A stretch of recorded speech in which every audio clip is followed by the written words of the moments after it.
ಬೆಂಗಳೂರು ಕಂಬಳ ನಮ್ಮ ಕಂಬಳದಲ್ಲಿ ಅನೇಕ ಸ್ಟಾಲ್ಗಳಿವೆ. ಬೇರೆ ಬೇರೆ ರೀತಿಯಾದಂತಹ ವಾಣಿಜ್ಯ ಆಗಿರ್ಬೋದು, ಫುಡ್ ಕೋರ್ಟ್ ಆಗಿರ್ಬೋದು ನಾವು ನೋಡ್ತಾ ಇದ್ದೇವೆ. ಅದರ ಜೊತೆಗೆ ಬಹಳ ವಿಶೇಷವಾಗಿ ಇರುವಂತಹ ಒಂದು ಇನ್ಸ್ಟಿಟ್ಯೂಷನ್ಸ್, ಇದು ಯೂನಿವರ್ಸಲ್ ಗ್ರೂಪ್ ಆಫ್ ಇನ್ಸ್ಟಿಟ್ಯೂಷನ್ಸ್.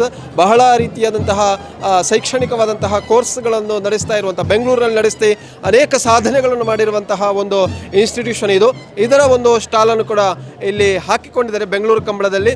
ಆ ಬೆಂಗಳೂರಿಗರಿಗೆ ಮತ್ತು ಬೆಂಗಳೂರಿಗೆ ಬರುವಂತಹ ಹೊರಭಾಗದ ಜನರಿಗೆ ಈ ಒಂದು ಸಂಸ್ಥೆಯ, ಶೈಕ್ಷಣಿಕ ಸಂಸ್ಥೆಯ ಸಾಧನೆಗಳು ಮತ್ತು ಅವೆಲ್ಲ ಏನು ಸೌಲಭ್ಯಗಳಿವೆ ಮತ್ತು ಏನೆಲ್ಲ ಕೋರ್ಸ್ಗಳಿವೆ ಎಂಬುದನ್ನು ತಿಳಿಯಪಡಿಸಲಿಕ್ಕೋಸ್ಕರ ಇಲ್ಲಿ ಒಂದು ಸ್ಟಾಲನ್ನು ಕೂಡ ಅವರು ಹೊಂದ್ಕೊಂಡಿದ್ದಾರೆ. ಬನ್ನಿ ಅವರ ಜೊತೆ ಮಾತಾಡೋಣ, ಯಾವ ರೀತಿಯಾದಂತಹ ಸಂಸ್ಥೆ ಸಾಧನೆ ಮಾಡ್ತಾ ಇದೆ ಮತ್ತು ಇಲ್ಲಿ ಅವರ ಎಕ್ಸ್ಪೀರಿಯನ್ಸ್ ಏನು ಅಂತ ಅವರು ಕೇಳೋಣ. ಸರ್ ನಮಸ್ತೆ. ನನ್ನ ಹೆಸರು ಡಾಕ್ಟರ್ ರಾಮಕೃಷ್ಣ ಅಂತ. ನಮ್ಮದು universal group of institution college.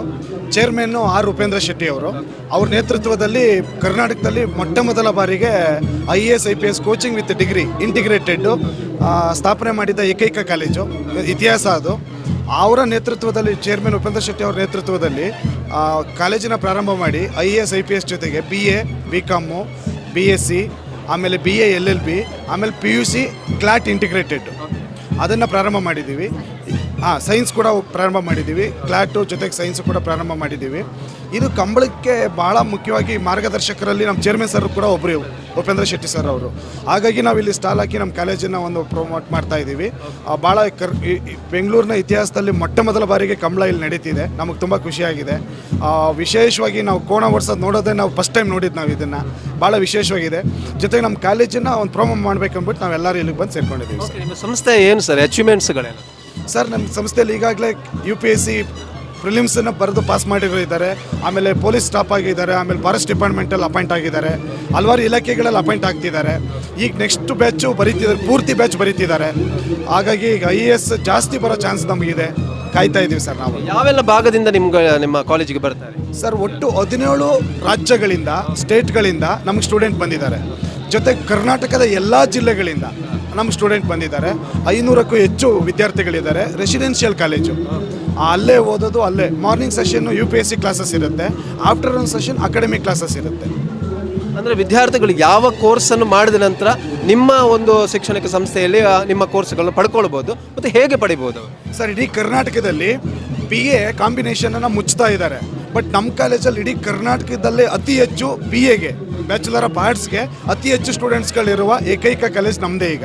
ಯಾಕಂದರೆ UPSCಗೆ ಹೆಲ್ಪ್ ಆಗುತ್ತೆ, IAS IPSಗೆ ಹೆಲ್ಪ್ ಆಗುತ್ತೆ ಅಂದ್ಬಿಟ್ಟು ಆ BA ಕಾಂಬಿನೇಷನ್ನ ಹೆಚ್ಚು ಪ್ರಾಮುಖ್ಯತೆ ಕೊಟ್ಟು ಸ್ಟಾರ್ಟ್ ಮಾಡಿದ್ದೀವಿ. BA ಬ್ಯಾಚಲ್ಲೇ ತುಂಬ ಜನ ಸ್ಟೂಡೆಂಟ್ಸ್ ಇದ್ದಾರೆ. ನಮ್ಮ UPSCಗೆ ಹೆಲ್ಪ್ ಆಗುತ್ತೆ, ಅದು ಸಿಲೆಬಸ್ ಅಲ್ಲೇ ಇರೋದ್ರಿಂದ.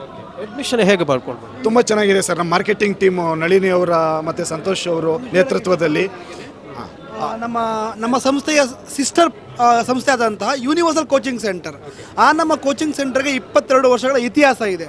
ಸೊ ಅದರಲ್ಲಿ ಆಲ್ರೆಡಿ ನಾವು 7800ಗಿಂತ ಹೆಚ್ಚು ಆಫೀಸರ್ಗಳಾಗಿರ್ಬೋದು, IAS ಆಗಿರ್ಬೋದು, IPS ಆಫೀಸರ್ಗಳಾಗಿರ್ಬೋದು, KS ಆಫೀಸರ್ಗಳಾಗಿರ್ಬೋದು, ಆಲ್ರೆಡಿ ನಮ್ಮ ಸಂಸ್ಥೆಗಳಿಂದ ಹೊರಬಂದು ಎಲ್ಲ ಒಂದು ಡಿಪಾರ್ಟ್ಮೆಂಟ್ಗಳಲ್ಲಿ ಸೇವೆಗಳನ್ನು ಸಲ್ಲಿಸ್ತಾ ಇದ್ದಾರೆ. ಆ ಒಂದು ನಿಟ್ಟಿನಲ್ಲಿ ನಮ್ಮ ಚೇರ್ಮನ್ ಸರ್ ಆದಂತಹ ಆರ್ ಉಪೇಂದ್ರ ಶೆಟ್ಟಿ ಸರ್ ಅವರು ಆ ಒಂದು ಕಾನ್ಸೆಪ್ಟ್ನ ಇಟ್ಕೊಂಡು ಈಗ 5-6 ವರ್ಷಗಳ ಹಿಂದೆ ಡಿಗ್ರಿ ಓದುವಾಗಲೇ ನಮ್ಮ ಈ ಒಂದು ಸ್ಟೂಡೆಂಟ್ಗಳಿಗೆ ಇಲ್ಲಿ ಈ ಥರ ಟ್ರೈನಿಂಗನ್ನು ಕೊಟ್ಟರೆ ಅತಿ ಚಿಕ್ಕ ವಯಸ್ಸಿನಲ್ಲಿ ಅವರು ಆಫೀಸರ್ಗಳಾಗಿ ದೇಶವನ್ನು ಸೇವೆ ಮಾಡ್ಬೋದು ಒಂದು ಮುಂದಾಲೋಚನೆ ಮತ್ತು ಒಂದು ಐಡಿಯಾವನ್ನು ಇಟ್ಕೊಂಡು ಸ್ಟಾರ್ಟ್ ಮಾಡಿದ್ದಾರೆ. ಅದಕ್ಕೆಲ್ಲ ನಾವು ಸಪೋರ್ಟ್ ಮಾಡ್ತಾ ಇದ್ದೀವಿ. ಹಾಗೆ ನಮ್ಮ ಕರ್ನಾಟಕ ಜನತೆ, ಭಾರತೀಯ ಜನತೆಯರು ಈ ಥರ ನಮ್ಮ ಸಂಸ್ಥೆಗಳಿಗೆ ಸಪೋರ್ಟ್ ಮಾಡಲಿ ಅಂತ ಕಳಕಳಿಯಲ್ಲಿ ಮನವಿ ಮಾಡ್ಕೊಳ್ತೀವಿ. ಮಾರ್ಕೆಟಿಂಗ್ ಟೀಮ್ ಅವರು. ಓಕೆ ಮೇಡಮ್, ನಮಸ್ತೆ. ಸರ್ ಹೇಳ್ದಂಗೆ ನಮ್ಮದು ಯೂನಿವರ್ಸಲ್ ಕೋಚಿಂಗ್ ಸೆಂಟರ್ ಅಂತ ಹೇಳಿಬಿಟ್ಟು ಅದು ನಮ್ಮದು ಆ್ಯಕ್ಚುಲಿ ಬೇಸ್ ಫೌಂಡೇಶನ್. ಇದು 24 ಇಯರ್ಸ್ ಮುಂಚೆ ಸ್ಟಾರ್ಟ್ ಆಗಿರೋ ಸಂಸ್ಥೆ. ಇಲ್ಲಿ 7900ಕ್ಕೂ ಹೆಚ್ಚು ವಿದ್ಯಾರ್ಥಿಗಳು ಪಾಸ್ಔಟ್ ಆಗಿ ಆಲ್ ಇಂಡಿಯಾ ಸರ್ವೀಸಸ್ಸು, ಸ್ಟೇಟ್ ಸರ್ವೀಸಸಲ್ಲಿ ಆಲ್ರೆಡಿ ಕಾರ್ಯನಿರ್ವಹಿಸ್ತಾ ಇದ್ದಾರೆ. ಸೊ ಆ ಒಂದು ಬ್ಯಾಕ್ಗ್ರೌಂಡ್ ಇಟ್ಕೊಂಡು, ಎಕ್ಸ್ಪೀರಿಯನ್ಸ್ ಇಟ್ಕೊಂಡು ಸ್ಟೂಡೆಂಟ್ಸ್ ಜನರಲಿ ಏನಾಗುತ್ತೆ, ಡಿಗ್ರಿ ನಂತರ UPSC ಟ್ರೈನಿಂಗ್, KPSC ಟ್ರೈನಿಂಗಿಗೆ ಹೋಗ್ತಾರೆ. ಅವಾಗ ಏನಾಗುತ್ತೆ, ಅವ್ರದ್ದು 3-4 ವರ್ಷ ಆ ಕೋಚಿಂಗಲ್ಲೇ ಅವ್ರದ್ದು ಟೈಮ್ ವೇಸ್ಟ್ ಆಗೋಗುತ್ತೆ. ಅದರ ಬದಲು ಡಿಗ್ರಿ ಜೊತೆಗೇ ಈ ಕೋಚಿಂಗ್ ಮಾಡಿದಾಗ ಅವರಿಗೆ ಟೈಮ್ ಆದಷ್ಟು ಸೇವ್ ಆಗುತ್ತೆ ಆ್ಯಂಡ್ ಆದಷ್ಟು ಬೇಗ ಚಿಕ್ಕ ವಯಸ್ಸಿನಲ್ಲೇ ಅವರು ಸರ್ವಿಸಸ್ಗೆ ಹೋಗುವಂಥ ಒಂದು ಅವಕಾಶಗಳು ಸಿಗುತ್ತೆ. ಚಿಕ್ಕ ವಯಸ್ಸಿನಲ್ಲಿ ಸರ್ವಿಸಸ್ಗೆ ಹೋದಾಗ ಅತ್ಯಂತ ಎತ್ತರದ ಪೋಸ್ಟ್ಗಳಿಗೆ ಅವರು ರೀಚ್ ಆಗಿಬಿಟ್ಟು ಸರ್ವಿಸಸ್ನ ಅವ್ರದ್ದು ಏನು ಒಂದು ಕಾನ್ಸೆಪ್ಟ್ ಇದೆ, ಹೊಸ ಐಡಿಯಾಸ್ಗಳಿದೆ, ಅದನ್ನೆಲ್ಲ ತರೋಂಥದ್ದಕ್ಕೆ ಹೆಲ್ಪ್ ಆಗುತ್ತೆ. ಅದಕ್ಕೋಸ್ಕರ ಈ ಒಂದು ಇಂಟಿಗ್ರೇಟೆಡ್ ಕಾನ್ಸೆಪ್ಟ್ನ ನಾವು 7 ಇಯರ್ಸ್ ಮುಂಚೆ ಇಂಟ್ರೊಡ್ಯೂಸ್ ಮಾಡಿದ್ವಿ. ಬ್ಯಾಂಗ್ಳೂರು ಯೂನಿವರ್ಸಿಟಿ ಅಫಿಲಿಯೇಟೆಡ್ ಇದೆ ನಮ್ಮದು, ಪ್ಲಸ್ ಲಾ ಕಾಲೇಜ್ ಇದೆ, ಇವಾಗ PUC arts, science and commerce ಇದೆ, ಸೈನ್ಸಲ್ಲೂ ಇವಾಗ ನಾವು ನೀಟು CET JE ಇಂಥ ಒಂದು ಕಾಂಪಿಟೇಟಿವ್ ಎಕ್ಸಾಮಿನೇಷನ್ಸ್ಗೂ ಟ್ರೈನಿಂಗ್ ಕೂಡ ಸ್ಟಾರ್ಟ್ ಮಾಡಿದ್ದೀವಿ. ಸೊ ಒಂದು ಸ್ಟೂಡೆಂಟು ನಮ್ದು ಇವಾಗ ನಮ್ಮದು ಯೂನಿವರ್ಸಲ್ ಗ್ರೀನ್ ಸ್ಕೂಲ್ ಅಂತ ಸ್ಕೂಲ್ ಕೂಡ ಸ್ಟಾರ್ಟ್ ಮಾಡಿದ್ದೀವಿ. ಸೊ ನಮ್ಮ ಕಾನ್ಸೆಪ್ಟ್ ಹೆಂಗಂದರೆ ಒಂದು ಮಗು ಒಂದು ಪ್ರೀ ನರ್ಸರಿಗೆ ಬಂದಾಗ ಡಿಗ್ರಿವರೆಗೂ ಒಂದು ಸಿವಿಲ್ ಸರ್ವಿಸಸ್ ಆಗಿ ಹೋಗೋವರೆಗೂ ನಮ್ಮ ಕಾಲೇಜಿನಲ್ಲಿ ಪ್ರತಿಯೊಂದು ಅವರಿಗೆ ಏನೇನು ಸೌಲಭ್ಯಗಳು ಬೇಕು ಪ್ರತಿಯೊಂದು ಸೌಲಭ್ಯಗಳು ಇಲ್ಲೇ ಸಿಗುತ್ತೆ. ಇಂಟಿಗ್ರೇಟೆಡ್ ಕಾಲೇಜ್ ಆಗಿರೋದ್ರಿಂದ 10 acres ಕ್ಯಾಂಪಸ್ ಇದೆ. ಅವರಿಗೆ ರೆಸಿಡೆನ್ಷಿಯಲ್ ಫೆಸಿಲಿಟೀಸ್ ಇರುತ್ತೆ. College academic block, admin block, hostel block ಪ್ರತಿಯೊಂದು ಅವರಿಗೆ ಒಂದೇ ಕ್ಯಾಂಪಸ್ ಒಳಗಡೆ ಅವೈಲೇಬಲ್ ಇದೆ. ಸೊ ಇದು ಒಂದು ಪೂರ್ಣವಾದ ಒಂದು ಸೌಲಭ್ಯ ಇರುವ ಕ್ಯಾಂಪಸ್ ಆಗಿರೋದ್ರಿಂದ ನಾವು ಸ್ಟೂಡೆಂಟ್ಸಿಗೆ ಇಂಥ ಒಂದು ಕಾನ್ಸೆಪ್ಟನ್ನು ಜನಗಳಿಗೆ ರೀಚ್ ಮಾಡಿಸ್ಬೇಕು. ಇಂಥ ಒಂದು ಕಾನ್ಸೆಪ್ಟಿಗೆ ಯಾರು ಬರೀ ಅಂದರೆ ಇಂಜಿನಿಯರಿಂಗು, ಮೆಡಿಕಲ್ ಇಂಥ ಒಂದು ಪ್ರೊಫೆಷ್ನಲ್ ಕೋರ್ಸ್ಗಳ ಕಡೆ ಜಾಸ್ತಿ ನಮ್ಮ ಫೋಕಸ್ ಇರೋದ್ರಿಂದ ಇಂಥದ್ದು ಒಂದು ಕಾನ್ಸೆಪ್ಟ್ ಇದೆ ಅನ್ನೋದು ಮಕ್ಕಳಿಗೆ ತಿಳಿಬೇಕು, ಪೇರೆಂಟ್ಸ್ಗೆ ತಿಳಿಬೇಕು. ಟೀಚರ್ಸು ಅಷ್ಟೇ ಸ್ಕೂಲ್ಗಳಲ್ಲಿ, ಕಾಲೇಜ್ಗಳಲ್ಲಿ ಇಂಥ ಒಂದು ಕಾನ್ಸೆಪ್ಟನ್ನು ಮಕ್ಕಳುಗಳಿಗೆ ಇಂಟ್ರೊಡ್ಯೂಸ್ ಮಾಡಬೇಕು, ಹೇಳಬೇಕು. ಸಿವಿಲ್ ಸರ್ವಿಸಸ್ಗೆ ಹೋಗ್ಬೇಕಂದ್ರೆ ಯಾವ ರೀತಿ ಪ್ರಯತ್ನ ಪಡಬೇಕು, ಯಾವ ರೀತಿ ಓದಬೇಕು. ಯಾಕೆಂದರೆ ಇದೇನು ಹೊಸದಲ್ಲಿ ಏನಲ್ಲ ಸರ್. ಅವ್ರು NCERT ಸಿಲೆಬಸ್ ಏನಿದೆ ಹೈಸ್ಕೂಲಲ್ಲಿ ಏನು ಓದ್ತಾರೆ ಅದೇ 50% ಸಿಲೆಬಸ್ ಅವ್ರಿಗೆ ಕವರ್ ಆಗುತ್ತೆ. ಸೊ ಅದನ್ನು ಇಲ್ಲೇ ಜಾಸ್ತಿ ಓದ್ಕೊಂಡ್ರೆ ಅವರಿಗೆ ಸಿವಿಲ್ ಸರ್ವಿಸಸ್ ಮಾಡೋದಕ್ಕೆ ಎಷ್ಟು ಈಸಿ ಆಗುತ್ತೆ ಅನ್ನೋದೆಲ್ಲ ನಮ್ಮ ಸ್ಕೂಲ್ ಟೀಚರ್ಸು ಕೂಡ ಮಕ್ಕಳಿಗೆ ಅಲ್ಲಿಂದನೇ ಅವರಿಗೆ ಒಂದು ಫೌಂಡೇಶನ್ ಕೊಡಬೇಕಾಗಿ ಬರುತ್ತೆ, ಅವೇರ್ನೆಸ್ ಕ್ರಿಯೇಟ್ ಮಾಡಬೇಕಾಗಿ ಬರುತ್ತೆ. ಆವಾಗ ನಮ್ಮ ರಾಜ್ಯದಿಂದ ಇನ್ನೂ ಹೆಚ್ಚು UPSC ಸ್ಟೂಡೆಂಟ್ಸ್ ಅಥವಾ IAS ಬರೆಯುವಂಥ ಮಕ್ಕಳು ಜಾಸ್ತಿ ಆಗ್ತಾರೆ. ಯಾಕೆಂದರೆ ನಮ್ಮ UPSC ನೋಡಿದಾಗ ನಿಮಗೆ ನಾರ್ತ್ ಇಂಡಿಯಾದಲ್ಲೇ ಜಾಸ್ತಿ ರ್ಯಾಂಕ್ಸ್ ಇರುತ್ತೆ. ಈ ಥರ ಅವೇರ್ನೆಸ್ ಕ್ರಿಯೇಟ್ ಆದಾಗ ನಮ್ಮ ಕರ್ನಾಟಕದಿಂದ, ನಮ್ಮ ಸೌತ್ ಇಂಡಿಯಾದಿಂದ ಜಾಸ್ತಿ ಜನ UPSCಯನ್ನು ಕ್ಲಿಯರ್ ಮಾಡುವಂಥ ಸಾಧ್ಯತೆಗಳು ಜಾಸ್ತಿ ಆಗುತ್ತೆ.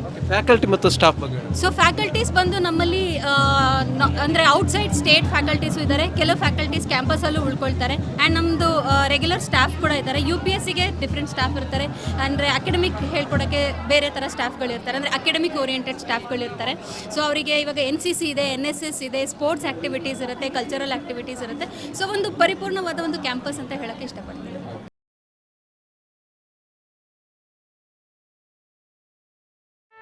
ಸುದ್ದಿ ಚಾನಲ್ ಕ್ಷಣ ಕ್ಷಣದ ಸುದ್ದಿಗಾಗಿ